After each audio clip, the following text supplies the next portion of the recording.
चलिए जानते हैं हरियाणा की 25 बड़ी खबरों को सिर्फ 10 मिनट में। लेकिन उससे पहले वीडियो को लाइक और चैनल को सब्सक्राइब जरूर करें।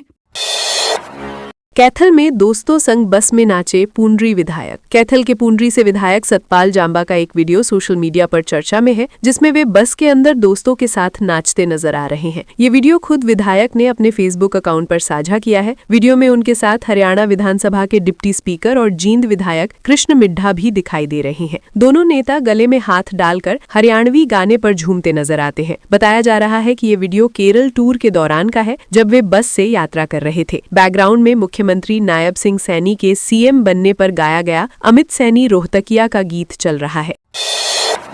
यमुनानगर में आरोपी बेटे और दोस्त का रिमांड खत्म। यमुनानगर में सरपंच की पत्नी बलजिंदर कौर की हत्या के मामले में गिरफ्तार बेटे गोमित राठी और उसके दोस्त पंकज का 4 दिन का पुलिस रिमांड समाप्त हो गया है। रिमांड खत्म होने के बाद पुलिस ने दोनों आरोपियों को कोर्ट में पेश किया, जहां से उन्हें न्यायिक हिरासत में जेल भेज दिया गया। पुलिस अब इस सनसनीखेज हत्याकांड में चार्जशीट तैयार करने में जुटी है। पुलिस सूत्रों के मुताबिक पूछताछ के दौरान आरोपी गोमित के चेहरे पर कोई पछतावा नजर नहीं आया। मां की हत्या को लेकर उसकी बेरुखी और ठंडा व्यवहार जांच अधिकारियों को हैरान कर गया। नारनौंद पुलिस का किसान नेता सुरेश कोत को नोटिस। हांसी जिले की नारनौंद सीआईए पुलिस ने किसान नेता सुरेश कोत को भारतीय नागरिक सुरक्षा संहिता की धारा 172 के तहत नोटिस जारी किया है। पुलिस ने साफ चेतावनी दी है कि यदि उन्होंने अपनी गतिविधियों में सुधार नहीं किया तो उनके खिलाफ सख्त कानूनी कार्रवाई की जाएगी। पुलिस के अनुसार गुप्त सूत्रों से जानकारी मिली है कि सुरेश कोत दबंगई और आपराधिक गतिविधियों में संलिप्त है, जिससे क्षेत्र की शांति व्यवस्था बिगड़ सकती है। नोटिस में इसे अंतिम चेतावनी बताया गया है। पुलिस ने कहा है कि आगे अवैध गतिविधियां जारी रहीं तो मुकदमा दर्ज कर संपत्ति, वाहन और बैंक खातों की जब्ती की कार्रवाई की जाएगी। चंडीगढ़ में लव मैरिज करने पर बवाल। चंडीगढ़ में प्रेम विवाह को लेकर तनावपूर्ण स्थिति बन गई, जब युवक के परिजनों ने थाने के बाहर शव रखकर प्रदर्शन किया। परिजनों का आरोप है कि लड़की पक्ष ने युवक के ताया के साथ मारपीट की, जिससे आहत होकर उन्होंने आत्महत्या कर ली। 4 दिन तक कार्रवाई न होने से नाराज परिजनों ने मौली जागरा थाने के बाहर धरना दिया। हालात बिगड़ते देख पुलिस ने थाने के गेट बंद कर दिए और बाद में लड़की पक्ष के रिश्तेदारों के खिलाफ मामला दर्ज किया। जानकारी के अनुसार 11 जनवरी को युवक युवती घर से भागे थे और बाद में कोर्ट मैरिज कर ली थी। फरीदाबाद में 2 महीने से आ रहा गंदा पानी। फरीदाबाद के वार्ड नंबर 9 स्थित जवाहर कॉलोनी में पिछले करीब 2 महीने से गंदे और बदबूदार पानी की सप्लाई से लोग परेशान हैं। स्थानीय निवासियों का कहना है कि नलों से काले रंग का पानी आ रहा है, जिससे हाथ लगाने पर भी बदबू फैल जाती है। इस पानी का उपयोग न नहाने लायक है और न ही बर्तन या कपड़े धोने के लिए। कॉलोनी में करीब 300 से ज्यादा मकान हैं, जहां रहने वाले परिवारों को मजबूरी में बाहर से पानी खरीदना पड़ रहा है। लोगों का आरोप है कि नगर निगम को कई बार शिकायत दी गई, लेकिन अब तक कोई ठोस समाधान नहीं किया गया, जिससे बीमारियों का खतरा बढ़ गया है। एएसआई की पत्नी को मिलेगी सरकारी नौकरी। जींद जिले में पंचायती राज मंत्री कृष्णलाल पंवार ने दिवंगत एएसआई संदीप लाठर की पत्नी को सरकारी नौकरी देने की घोषणा की है। बुढ़ाकेड़ा गांव की गौशाला में आयोजित कार्यक्रम में मंत्री ने बताया कि एएसआई संदीप लाठर की पत्नी को जल्द शिक्षक की नौकरी दी जाएगी। इस मौके पर हरियाणवी गायक मासूम शर्मा के पिता बालक राम शर्मा ने एएसआई की स्मृति में गौशाला को एम्बुलेंस भेंट की। मंत्री और एएसआई की मां इंदिरावती देवी ने संयुक्त रूप से एम्बुलेंस की चाबी सौंपी। मंत्री ने गौशाला के लिए 11 लाख रुपए देने की भी घोषणा की और गौ सेवा योजनाओं की जानकारी दी। कैथल में कार्य में कमी पर ठेकेदार को नोटिस। कैथल के सीवन क्षेत्र में तालाब निर्माण कार्य में अनियमितता पाए जाने पर नगर पालिका ने संबंधित ठेकेदार को नोटिस जारी किया है। नोटिस में 2 दिन के भीतर खराब सामग्री हटाकर नियमों के अनुसार दोबारा काम शुरू करने के निर्देश दिए गए हैं। काम में सुधार नहीं होने पर कार्यवाही की चेतावनी भी दी गई है। ये ठेका नरवाना की एक एजेंसी को दिया गया था। इससे पहले गुहला विधायक देवेंद्र हंस का एक वीडियो सामने आया था, जिसमें वे नगर पालिका के जेई को फटकार लगाते नजर आए थे। विधायक ने साफ कहा था कि घटिया काम को तोड़कर दोबारा सही तरीके से निर्माण कराया जाए। नारनौल में चलती बस से उतारने पर युवक की मौत। महेंद्रगढ़ जिले के नारनौल में रोडवेज बस से उतरते समय एक युवक की दर्दनाक मौत हो गई। गांव भगड़ाना निवासी सुरेश जयपुर दवा लेने जा रहा था, लेकिन नारनौल बस स्टैंड से निकलते समय उसे पता चला कि बस रेवाड़ी जा रही है। आरोप है कि ड्राइवर ने बस पूरी तरह रोके बिना ही उसे उतार दिया। संतुलन बिगड़ने से सुरेश नीचे गिर गया और बस के पिछले पहिए के नीचे आ गया, जिससे मौके पर ही उसकी मौत हो गई। हादसे के बाद पुलिस मौके पर पहुंची और शव को पोस्टमार्टम के बाद परिजनों को सौंप दिया। पुलिस ने मामले की जांच शुरू कर दी है।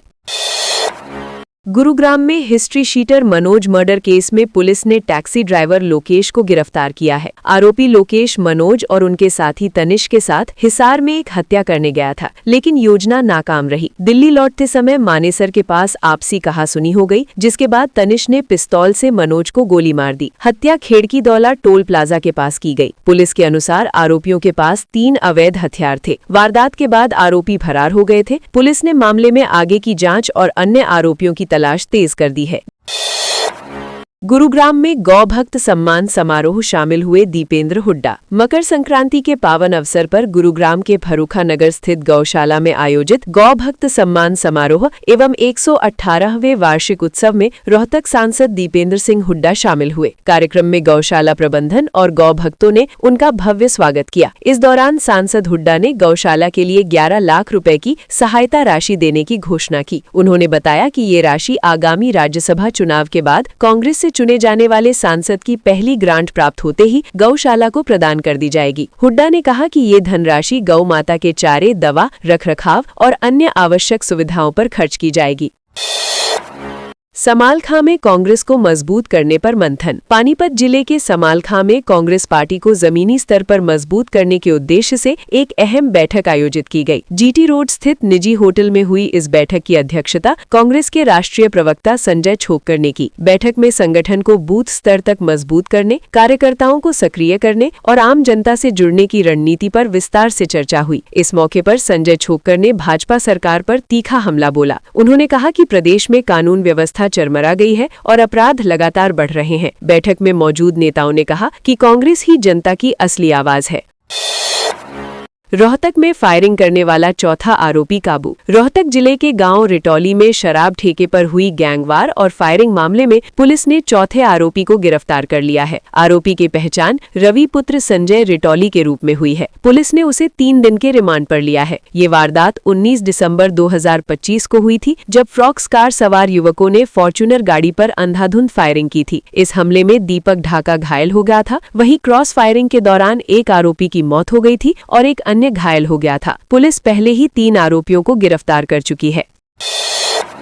गुरुग्राम में थाईलैंड की महिला नशा तस्कर गिरफ्तार। गुरुग्राम में हाई प्रोफाइल पार्टियों में महंगा नशा सप्लाई करने वाले गिरोह का पुलिस ने खुलासा किया है। सेक्टर 39 क्राइम ब्रांच ने सेक्टर 53 के जेनपैक चौक के पास क्षितिज नामक युवक को गिरफ्तार किया, जिसके पास से 5.150 ग्राम MDMA बरामद हुआ। पूछताछ में आरोपी ने खुलासा किया कि उसे ये नशा थाईलैंड मूल की एक महिला सप्लाई करती थी। पुलिस ने NDPS एक्ट के तहत मामला दर्ज कर लिया है। बताया जा रहा है कि ये गिरोह गुरुग्राम और दिल्ली के क्लबों और प्राइवेट पार्टियों में महंगे दामों पर नशे की सप्लाई करता था। पुलिस अब थाईलैंड की महिला तस्कर की तलाश में जुटी है।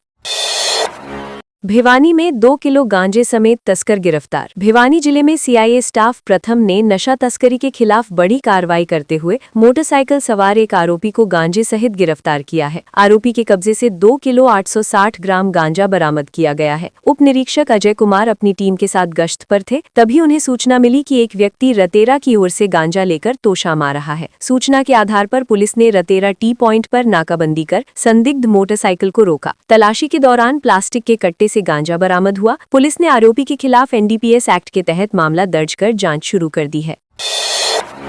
पानीपत में हत्या का नाबालिग दोषी रिहा। पानीपत में जुवेनाइल जस्टिस बोर्ड ने साल 2023 के हत्या मामले में अहम फैसला सुनाया है। जुवेनाइल बोर्ड के प्रिंसिपल मजिस्ट्रेट पुनीत लिम्बा ने नाबालिग दोषी ई-रिक्शा चालक को रिहा करने के आदेश दिए हैं। ये मामला किला थाना की FIR नंबर 229/2023 से जुड़ा है, जिसमें 3 आरोपियों ने मिलकर एक व्यक्ति की हत्या की थी। हत्या के बाद आरोपियों ने मृतक का पर्स लूटकर डेबिट कार्ड से नकदी निकाली और शराब खरीदी। जांच के दौरान एक आरोपी नाबालिग पाया गया, जिसे 3 साल की सजा दी गई थी। सजा की अवधि पूरी होने के बाद अब उसे रिहा कर दिया गया है।